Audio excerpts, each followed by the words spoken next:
graça e a paz do Senhor Jesus, agradecemos ao Deus vivo por mais uma vez estarmos aqui reunidos para estudar sobre a sua palavra, dando a contribuição para o avanço do reino. Glória a Deus por isso. Ninguém gosta de falar sobre o assunto que hoje vou tratar, nem mesmo os crentes, mas eu vou dizer da relevância de tratar desse assunto tão solene.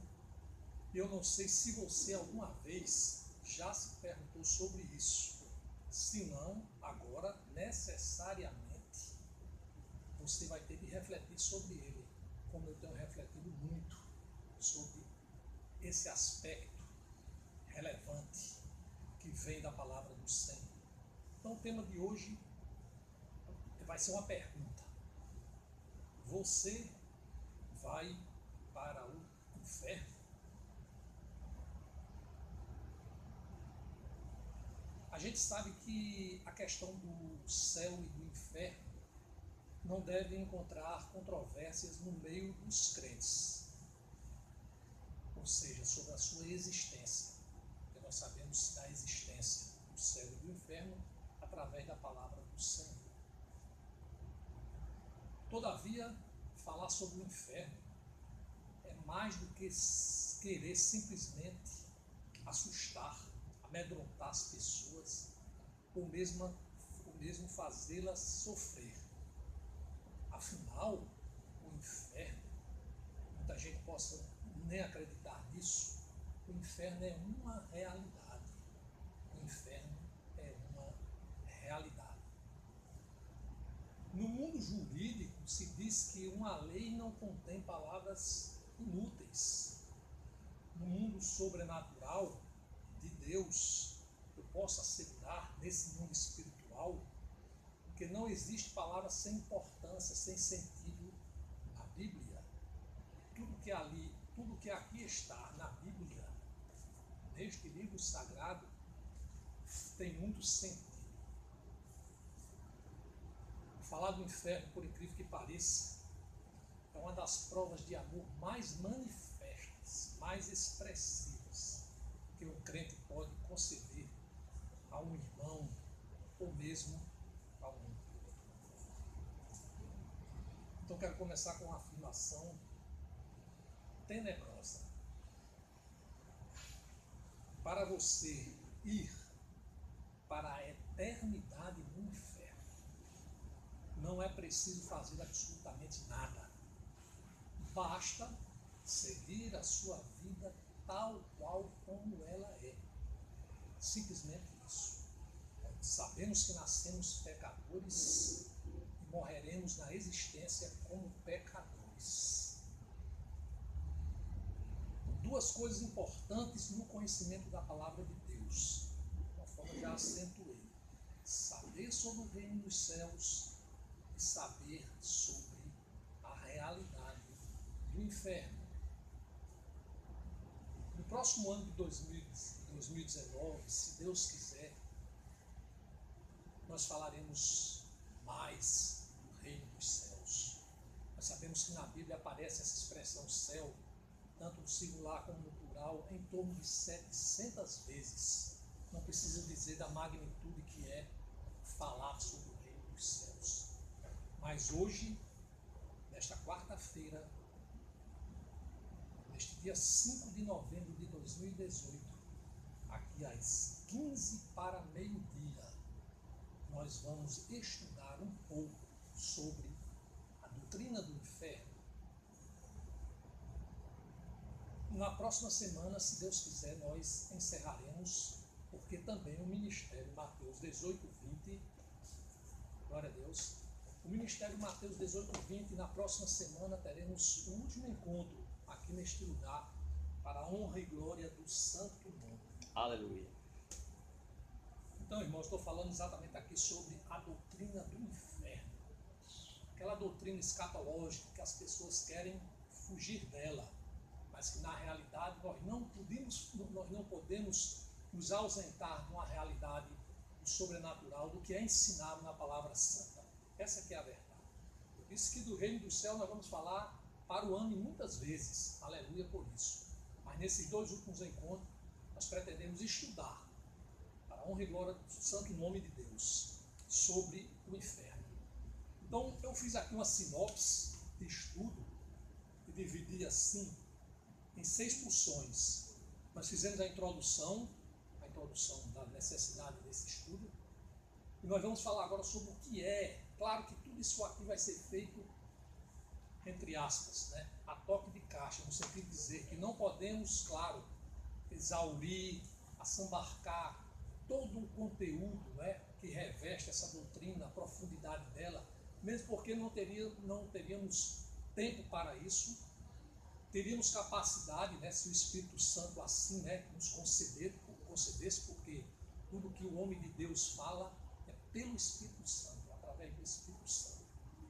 Mas não teríamos essa possibilidade, mas nós sabemos que isso aqui é um arremedo para a inspiração, para nós introduzirmos um conteúdo que devemos nos aprofundar, né, no dia a dia, na nossa igreja, em nossa casa, onde nós estivermos em reunião com outros irmãos, para conhecermos mais profundamente esse lado que se diz escabroso, tenebroso, que ninguém quer olhar, mas que ele existe. Então eu fiz aqui uma sinopse, que seria uma introdução, seria essa que eu já fiz e termino agora, seria o que é a doutrina do inferno, as correntes, né, que se posicionam sobre essa doutrina, o significado de inferno na Bíblia e as características do inferno segundo a Bíblia. Seria uma primeira parte, certo? E na próxima semana, se Deus quiser, nós vamos continuar dizendo assim: o que acontece, uma pergunta, né? Quando uma pessoa morre. O que acontece quando uma pessoa morre? Depois vem a pergunta que é o tema, né, dessa série, você vai para o inferno? Então a pergunta vai ser: quem irá para o inferno? E a pergunta vem agora: você vai para o inferno? Nós responderemos na semana que vem, se Deus quiser. Teremos ainda, antes da conclusão, uma outra pergunta: existe escapatória para o inferno? E finalmente teremos a conclusão. Então, sem mais delongas, vamos adentrar aqui já no que é a doutrina do inferno. Nós sabemos que na teologia, né, teologia, a expressão teologia vem de theos, grego theos, Deus, que significa Deus, mais logos, ou seja, palavra, que deriva para logia, estudo, que é a ciência que estuda Deus, a sua natureza, os seus atributos, as relações com o homem e com o universo. Temos um capítulo na teologia que se chama soteriologia, uma palavra formada por 2 palavras gregas: soteria, que significa salvação ou livramento, e logia, como nós já vimos, estudo, que vem de logos, ou seja, palavra. Então, a soteriologia é a parte da teologia que estuda a doutrina do inferno. Finalmente, dentro da doutrina da salvação, ou seja, da soteriologia, nós vamos abordar um dos seus aspectos, possivelmente o mais desprezado, o que mais assusta, aquele sobre o qual ninguém quer falar, ou muito menos ouvir, que é a doutrina do inferno. A palavra inferno aparece na Bíblia cerca de 30 vezes, 10 vezes no Antigo Testamento e 20 vezes no Novo Testamento. Jesus falou muito sobre o inferno. Consoantes estatística, 13% dos ensinamentos de Jesus e mais da metade das suas parábolas, o seu discurso é sobre o inferno. Ora, se Jesus falou sobre o inferno, quem somos nós para não falarmos sobre ele e acompanhar, né, a mente do rei, daquele que nos ensina, que nos leva a praticar a sua palavra? Não podemos nos calar. A igreja não pode se calar sobre coisa tão importante. Para iniciar, vejam o que diz o Evangelho de Mateus. O Evangelho de Mateus, no capítulo 10, versículo 28, diz assim: e não tem mais os que matam o corpo, e não podem matar a alma. temei antes aquele que pode fazer perecer no inferno a alma e o corpo. As correntes, né, doutrinárias sobre o inferno. No decorrer, são várias correntes, né, doutrinárias que procuram explicar sobre a existência ou negar a existência, a duração ou não do inferno. Mas as três principais, elas se baseiam nas seguintes correntes. O agnosticismo, que defende o fato de que não há conhecimento algum sobre o inferno. Aqui estão muitos ateus. O agnosticismo deriva da palavra gnosis, palavra grega, que significa conhecimento. Então, a gnose é o não conhecimento. Então, o agnosticismo não diz exatamente que não se crê ou crer em determinada coisa, mas simplesmente exige prova cabal. Como não há prova material da existência do inferno, então não o levam em conta, diferentemente de nós cristãos que cremos pela fé, né? A fé de ver o que é invisível. Aleluia por isso. Essa é a primeira corrente, né? O agnosticismo. Então simplesmente diz que o inferno não existe porque não tem como provar. Ninguém foi lá, ninguém voltou para contar. Uma segunda corrente é o aniquilacionismo. O aniquilacionismo que defende o fato de que o homem ao morrer será aniquilado, reduzido a nada, morto. Aqui existe uma seita muito famosa aqui nesse meio. O aniquilacionismo vem da palavra em latim nihil. Nihil significa nada. A morte leva ao nada, o fim de tudo. Não há continuidade. Tanto faz você ser crente, ou ser ímpio, ou ser mais ou menos, não importa. Com a morte, tudo se encerra. Não haverá continuidade. Essa é a corrente do aniquilacionismo. Finalmente, uma terceira corrente importante. Sim, eu quero antes fazer uma breve parênteses aqui sobre o aniquilacionismo, que ele enfrenta uma dura realidade dita por Jesus, que vai chegar o tempo em que o homem vai desejar morrer, e não vai morrer. No inferno, que é a segunda morte, isso vai acontecer o tempo todo, porque o inferno é a eternidade. Finalmente, a última corrente, o universalismo, que defende que Deus redimiu a terra e todos serão salvos, ou seja, os crentes e os ímpios. Aleluia. O fazem sempre com base em Atos 3, 19, 21 e Efésios 1, 9. Claro que aqui, como nós nos propomos, é exatamente fazer apenas um corte ligeiro de tudo isso. Não tem como, nos aprofundarmos aqui, tentar entender mais a fundo. Mas em linhas gerais é isso aí, irmãos. Então o universalismo é aquele que diz o seguinte: tanto faz crente como ímpio. Ou seja, ele nega a palavra de Deus, o universalismo. Porque a palavra de Deus é sobre exatamente o pecado e a salvação de Jesus. Quando você coloca tudo num patamar só, claro, né, não nos parece, mas temos a certeza de que você nega a doutrina de Jesus, que fala sobre o inferno, que faz a separação das pessoas no juízo final. De um lado vão ser colocados as ovelhas, do outro lado vão ser colocados os bodes, e etc. E tal. Então, essa aí. Mas vamos agora ao que nos interessa, a visão bíblica. Assim como os céus, existe o inferno. E a gente pode tirar isso aí, vocês podem anotar para fazer uma conferência, né?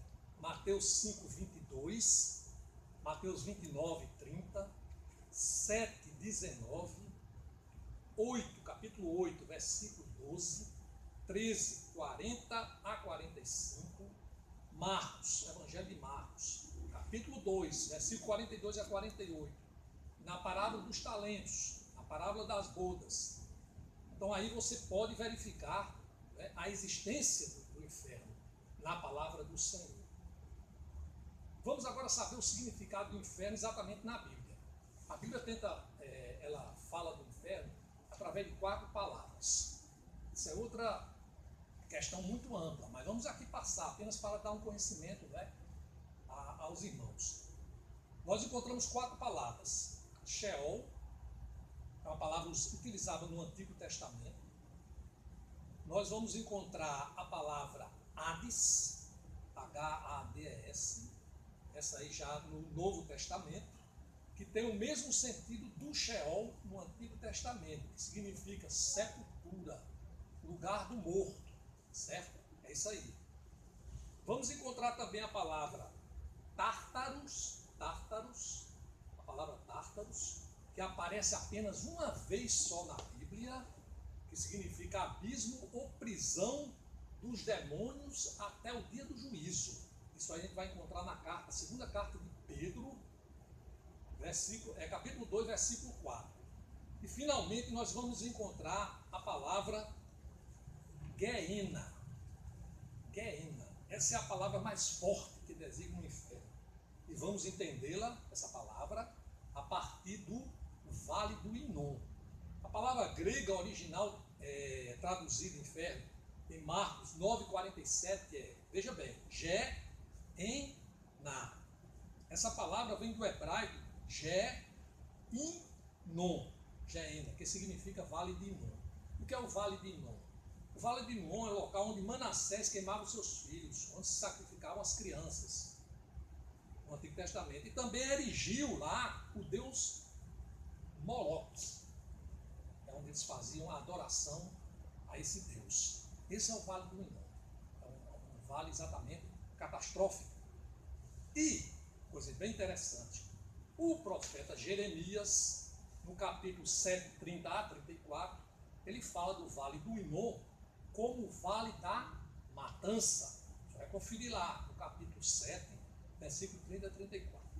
No Novo Testamento, irmãos, preste atenção, o Vale do Inom era o quê? Vocês conheceram aqui o lixão do Rogen? Lixão do Rogen, tem um lixão aqui, se lembra disso? Bem? É verdade. Pronto, vamos supor que fosse, mas só que é fora da cidade. O vale ficava fora da cidade, o Vale do Inom. Era o lixão de Jerusalém. Lá se depositava, evidentemente, todo o lixo.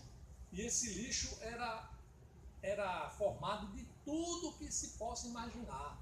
Membros de pessoas, restos mortais. E ali se acumulava todo tipo de verme, ali se acumulava todo tipo de sujeira, né? Tudo que era putrefato ali ficava.